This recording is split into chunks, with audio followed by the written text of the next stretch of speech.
suis désolée, moi j'ai pas l'habitude d'être sévère.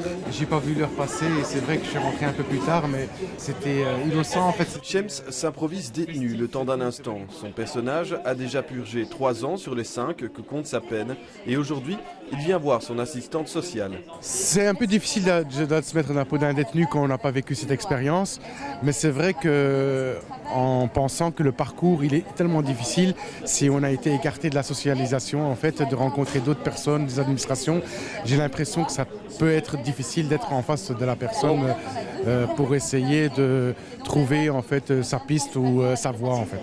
Au fil du parcours, les participants passent par plusieurs ateliers, du rendez-vous avec l'avocat en passant par la recherche d'un emploi.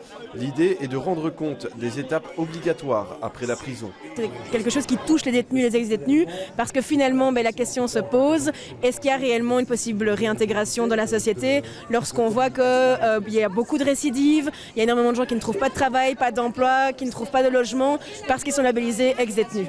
Un label qu'il faut assumer à la sortie, mais pour certains détenus, les obstacles à la réinsertion commencent déjà en prison. On nous impose de plus en plus aussi d'actes administratifs qui finalement sur le terrain n'ont aucun sens, mais ça c'est la réalité. Et ça vous empêche de travailler à la réinsertion des détenus? Ben oui, parce que la réinsertion, c'est quoi finalement? C'est aussi tisser un lien humain. Et qui est le lien humain pour le détenu pendant sa détention? C'est l'agent pénitentiaire. Pour les détenus, le chemin vers la réintégration est souvent long et semé d'embûches. Une réalité qui touche près de 11 000 détenus en Belgique.